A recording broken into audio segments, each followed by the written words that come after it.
আজ সকাল সকাল চলছে পিঠা বানানোর আয়োজন। তো পিঠা বানানোর জন্য নিয়েছি চালের গুঁড়ো আর একটু নিয়েছি হচ্ছে ময়দা। তো আর নিয়েছি একটু দুধ। তো দুধ দিয়ে কিন্তু গোলাটা গোলাতে হবে, কারণ হচ্ছে পাটিসাপটা বানাবো আর হচ্ছে পুয়া পিঠা বানাবো, অর্থাৎ তেলের পিঠা অনেকে বলে। তো সেটাই বানাবো। তো আমি কিন্তু সবসময় দুধ দিয়ে হচ্ছে গোলাটা গুলি। তো পুরোপুরি দুধ নেই, একটু জলও মিক্সড আছে আর কি।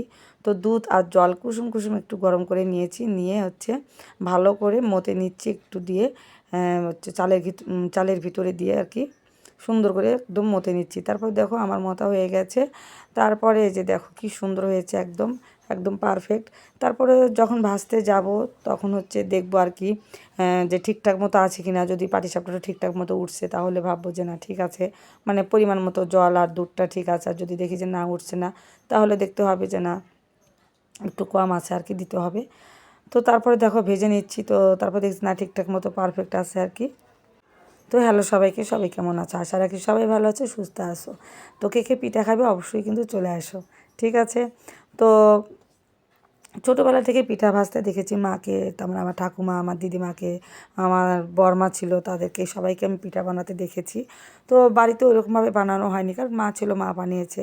তো যখন মানে এখন এই যে দেখো শ্বশুরবাড়িতে এসেছি, তো প্রথম প্রথম কিন্তু মানে পিঠা বানিয়েছি, কিন্তু খুবই ভালো হয়েছে। কারণ ওই যে মা যে বানাতো সেগুলো দেখতাম, ঠাকুমা বানাতো সেগুলো দেখতাম, লক্ষ্য করতাম। তো ঠিকঠাক ওইভাবেই মানে করতাম আর কি কাজগুলো। আবার মাঝে মধ্যে একটু মাকে আবার জিজ্ঞাসা করে নিতাম যে কীভাবে কী করতে হবে, আমাকে বলে দিত। তো যাই হোক, আমার বড় দিদি আছে, তাদেরকে বলে নিতাম আর কি। তো এখন আর সেরকম বলতে হয় না, কারণ এখন অনেক দিন হলো বানাতে বানাতে একদম পেশার মতো হয়ে গেছে, পেশার মতো হয়ে গেছে। এখন বাড়িতে দেখো পাটিসাপটাটা কী সুন্দর করে উঠছে। তো এভাবে কিন্তু যাই হোক কিছু অনেকগুলো মানে পাটিসাপটা বানিয়ে নিলাম। তো পিঠাটা বানানোর কথা ছিল হচ্ছে শুক্রবারে। তো শুক্রবারই হচ্ছে আমি দুধটা সুন্দর করে জাল দিয়ে ক্ষীর করে রেখেছিলাম যে সেই দিনই বানাবো।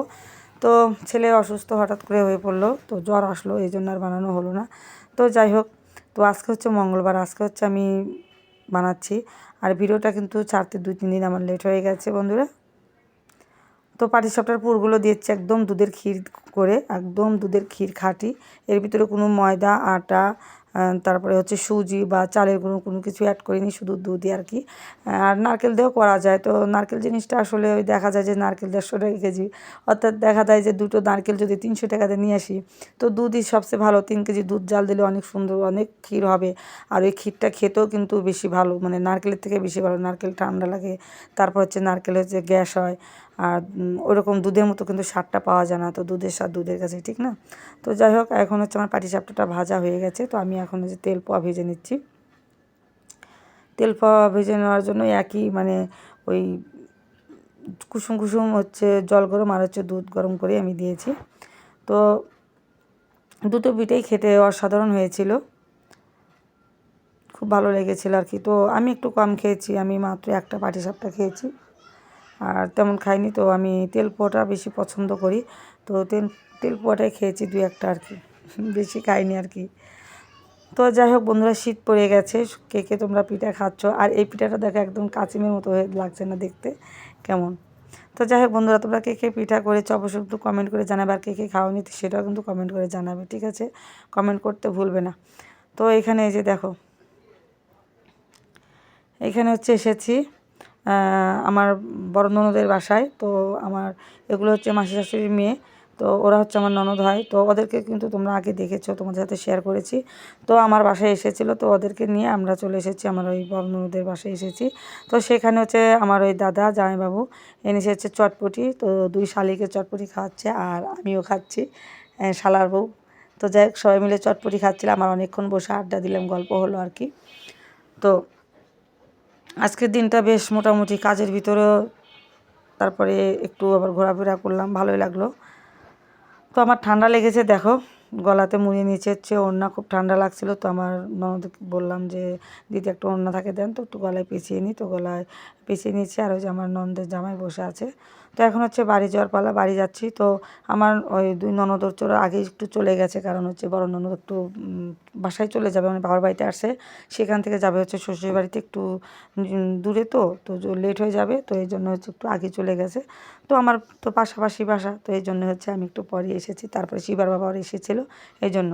তো যাই হোক বন্ধু, ভিডিওটা আজকে কেমন লাগলো অবশ্যই কমেন্ট করে জানাবে। আর পিঠাগুলো দেখতে কেমন লাগলো, যেহেতু তোমরা খাওনি টেস্ট বুঝতে পারবে না, তবে টেস্ট কিন্তু অসাধারণ হয়েছিল, সবাই খেয়েছে। যাই হোক বন্ধুরা, কেমন লেগেছে অবশ্যই কমেন্ট করে জানাবে, ভালো লাগলে লাইক কমেন্ট শেয়ার করে, ঠিক আছে। যারা একদমই আমার চ্যানেলে নতুন তারা অবশ্যই লাইক দিয়ে পাশে থেকো, আর সাবস্ক্রাইব করে আমার পাশে থেকো, ঠিক আছে বন্ধুরা। আর আমি সুন্দর সুন্দর ভিডিও তোমাদের সাথে শেয়ার করতে পারবো তাহলে। আর বেল বাটনটি অবশ্যই ক্লিক করে রেখো, ঠিক আছে। তাহলে আমার ভিডিও আপলোড করার সাথে সাথে তোমরা নোটিফিকেশন পেয়ে যাবে, তোমরা আমার ভিডিও দেখতে পাবে। তো শুভরাত্রি, শীতের রাত্রি। তো বাসায় চলে যাচ্ছি। আর এখানে দেখো কত বড়, এখানে তোমাদের আগেও তোমাদের এই জায়গাটা আমি শেয়ার করেছি অবশ্য। তো অনেক বড় একটা মানে চটপটির মেলা বসে আর কি। তো চটপটির এই যে দেখতেই পাচ্ছ, অনেক বিশাল, দুই সাইড দিয়ে কিন্তু একদম দুই পাশ দিয়ে লাইনের মতো বসে। তো সবাই কিন্তু এখানে চটপটি খেতে আসে, আরও জায়গা আছে কিন্তু এই জায়গাটাই বেস্ট আর কি, এই জায়গাটাই বেশি। তো এটা হচ্ছে আমার বাসার সামনেই পড়ে। এই যে আমরা মাঝে মধ্যে আসি খাই, সবসময় খাওয়া হয় না, বলে না বাতির নিচে অন্ধকার থাকে, তো বাসার সাথে তো ওই জন্য হয় না। দূরে থাকলে আবার উদ্যোগ নিয়ে চলে যেতাম সেখানে ঘুরতে খাইতে, ঠিক না বন্ধুরা। তো এই যে এখন বাসায় চলে যাচ্ছি। বাইরে অনেক ঠান্ডা ঠান্ডাই লাগছে, ঠান্ডা পড়ছে, ঘরে ছিলাম এতক্ষণ, তখন হচ্ছে অতটা ঠান্ডা লাগেনি। তো বাইরে বের হয়েছি, অনেক ঠান্ডা লাগছে। তো আমার বাসা প্রায় পেয়ে গেছি। তো পাশেই হচ্ছে যেখানে একটা মাঠ আছে, সেখানে ফুটবল খেলা হচ্ছে। তো দেখো সবাই ফুটবল খেলা দেখতেছে দাঁড়িয়ে দাঁড়িয়ে। তো ঠিক আছে বন্ধুরা, সবাই ভালো থেকো, সুস্থ থেকো, শুভরাত্রি, টাটা, বাই।